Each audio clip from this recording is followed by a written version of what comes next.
अगर ये कह रहे हैं कि असदुद्दीन ओवैसी को तुमने धोखा दिया, तुमने असदुद्दीन ओवैसी को धोखा नहीं दिया। तुमने कोचा दामन के गरीबों और मजलूमों, नौजवानों को और मां और बहनों के पीठ में तुमने खंजर घोंपा है और कभी भी यहां की आवाम तुमको माफ नहीं करेगी। अगर हिम्मत है तो आज आओ, इस्तीफा दो, आज इस्तीफा दो। मैं इन चारों बेईमानों से कह रहा हूं, अगर तुम में हिम्मत है तो इस्तीफा दो। खुदा की कसम खाकर कह रहा हूं, तुम जब दोबारा चुनाव लड़ोगे इस्तीफा देकर, तुम्हारी जमानत नहीं बचेगी। है तुम में हिम्मत तो बोलो, नीतीश को आ जाओ, तेजस्वी को आओ, तुम्हारे लिए कैंपेन करो। ओवैसी अकेला खड़ेगा, इन सबसे मुकाबला करेगा। मगर इस्तीफा नहीं देंगे, इस्तेसाल करेंगे। इनमें हिम्मत नहीं है इस्तीफा देने की। अरे तुम नहीं जीते, मजलिस की मोहब्बत में अवाम ने वोट किया। तुम नहीं, तुम्हारी जात नहीं जीती, सीमांचल की लड़ाई के लिए अवाम ने वोट दिया। तुम्हारे बाप की वजह से तुम नहीं जीते, सीमांचल के गरीबों की वजह से तुमको कामयाबी मिली। ये समझ गए कि इनकी जात बहुत बड़ी है, इनफरादियत बहुत बड़ी है। अरे याद रखो, असदुद्दीन ओवैसी को अगर आज पहचान मिली तो अल्लाह के फजलो करम से मजलिस इत्तेहाद और मुस्लिमीन की वजह से मिली। मैं मजलिस की वजह से हूं, अगर मजलिस नहीं मगर नहीं हूं तो मैं कुछ भी नहीं। तो इन लोगों ने समझ लिया कि हम बहुत बड़े हो गए। अरे तुम कभी बड़े नहीं हो सकते। तुमने कौम से गद्दारी की, सीमांचल से गद्दारी की, गरीबों से गद्दारी की। तुम छोटे थे और हमेशा छोटे रहोगे इंशाअल्लाह।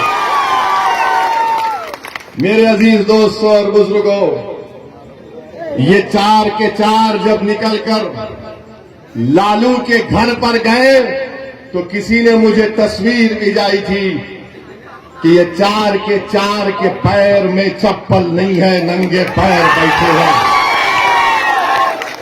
चार के पैरों में चप्पल नहीं है, नंगे पैर बैठे, और लालू उसकी औलाद के पैर में चप्पल है।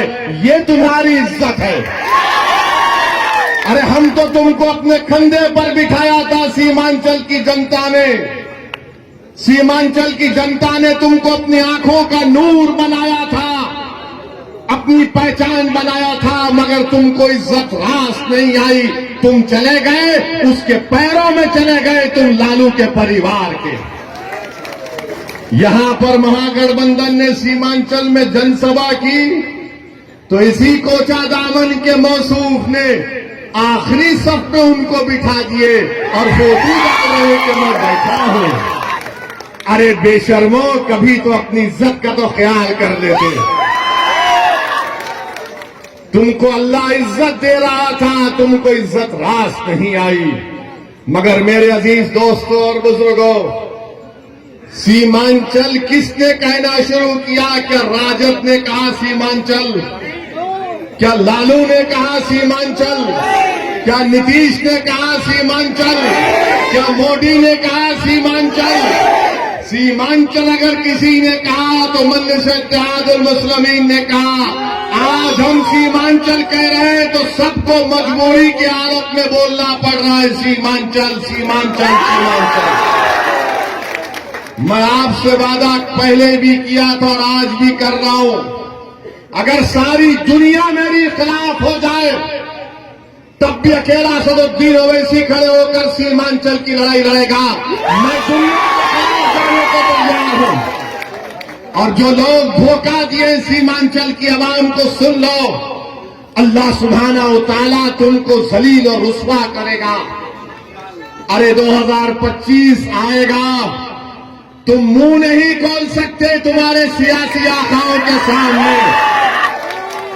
तुम आंख में आंख नहीं मिला सकते तेजस्वी यादव से, और नीतीश को तो तुम देख ही नहीं सकते। आज बताइए इनकी क्या अहमियत है।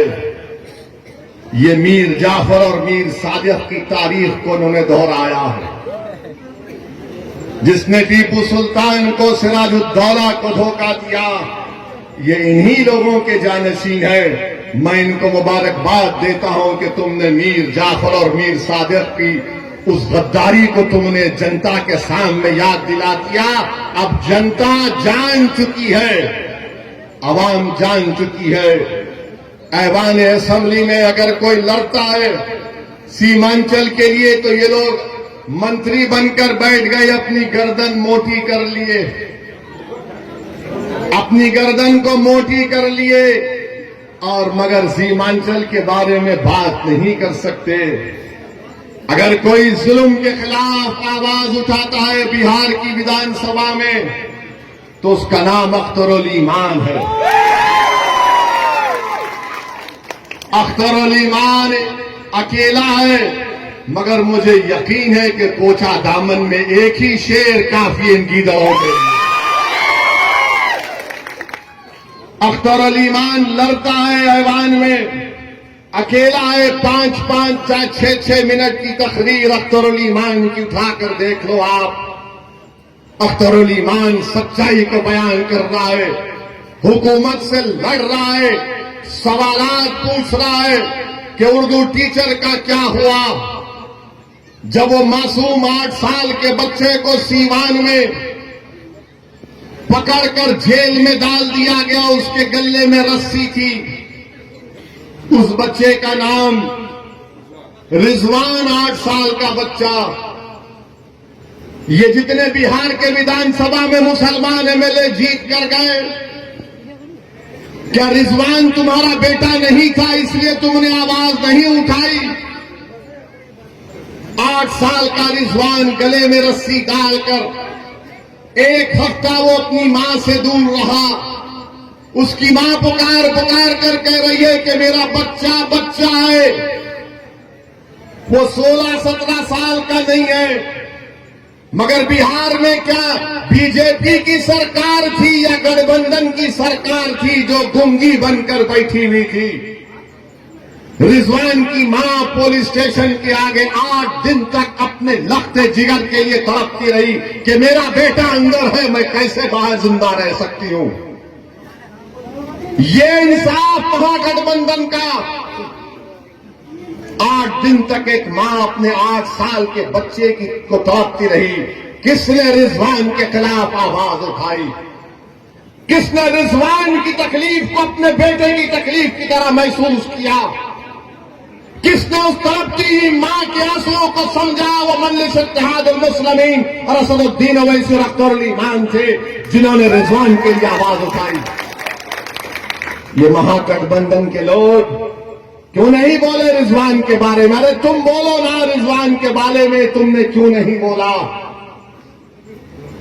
बोलो, इल्जाम लगाने वाले हम पर रिजवान पर नहीं बोले। वैशाली में गुलनार नाम की एक बच्ची, वैशाली में गुलनाज एक बच्ची का नाम था, उसको जला दिया गया। क्या गुलनाज के खिलाफ महागठबंधन का कौन सा मंत्री बोला? ये कोचा दामन का बेईमान जो भागकर तेजस्वी के पैरों में पड़ा। क्या गुलनाज पर बोल नहीं सकते थे? नहीं बोलेंगे। अख्तरुल ईमान वैशाली को गए, गुलनाज के बारे में बोला, ये कुछ नहीं बोल सके। फिर मॉब लिंचिंग हुई गाया में, छपरा में, समस्तीपुर में, ये नहीं बोल सकते।